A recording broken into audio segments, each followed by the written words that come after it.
সাবেক ভূমিমন্ত্রী সাইফুজ্জামান চৌধুরী জাবেদের বিদেশে অর্থ পাচারের খোঁজে এবার ৩ সহযোগীকে ১০ দিনের রিমান্ডে নিয়েছে দুর্নীতি দমন কমিশন।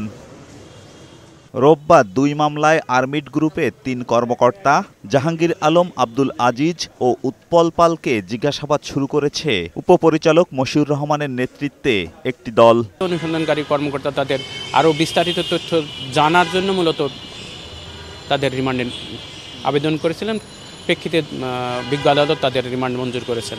এদিন আন্তর্জাতিক ইসলামিক বিশ্ববিদ্যালয় চট্টগ্রাম থেকে প্রায় ১৩ কোটি টাকা আত্মসাতের অভিযোগে চট্টগ্রাম ১৫ আসনের এমপি ও বিশ্ববিদ্যালয় ট্রাস্টি বোর্ডের চেয়ারম্যান আবু রেজা মোহাম্মদ নেজামুদ্দিন, সাবেক ভিসি আনারুল আজিম সহ ১৬ শিক্ষক কর্মকর্তার বিরুদ্ধে মামলা করেছে দুদক। সাবেক সংসদ সদস্য সহ মোট ১৬ জনের বিরুদ্ধে অর্থ আত্মসাতের একটি অভিযোগে দুর্নীতি দমন কমিশন তাদের ১৬ জনের বিরুদ্ধে মামলার অনুমোদন দিয়েছেন।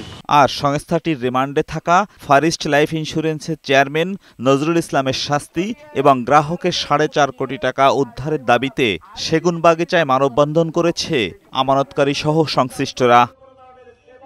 এজাজুল হক মুকুল, বৈশাখী সংবাদ, ঢাকা।